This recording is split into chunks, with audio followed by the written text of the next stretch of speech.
বাবা, আমার অনেক কষ্ট হচ্ছে, আমি আর সহ্য করতে পারছি না। বৈদ্য মশাই, আমার মায়ের কি হয়েছে? উনার শরীরের এই অবস্থা কেন? হাল্ক, তোর মায়ের ওপর কালো জাদু হয়েছে। তোকে আজ ভোরের আগেই সিংহাসুর দৈত্যের শিং আনতে হবে, না হলে তোর মা সারা জীবনের জন্য পাথর হয়ে যাবে। ব্ল্যাক ইউনিকর্ন, আজকে তোকে আমার সাহায্য করতে হবে। আমাকে এখনই লাল পাহাড়ে নিয়ে চল। মায়ের জন্য আমি চন্দ্র সূর্য সব এক করে দিতে পারি। আমি মাকে ঠিক করেই ছাড়বো। সিংহাসুর দৈত্য, আমি আসতেছি।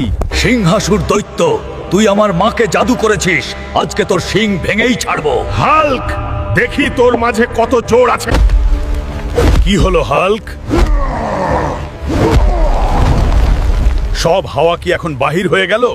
এই সবাই, এই হাল্ককে বন্দি কর, সে যেন পালিয়ে যেতে না পারে। হাহা, এবার তোকে কে বাঁচাবে হাল্ক? সিংহাসুর দৈত্য, আমার কোটি কোটি ভক্ত আমাকে দেখছে। আমি আগামী পর্বে তোকে শেষ করেই ছাড়বো। তোমরা সাবস্ক্রাইব করে আমার পাশে থাকো।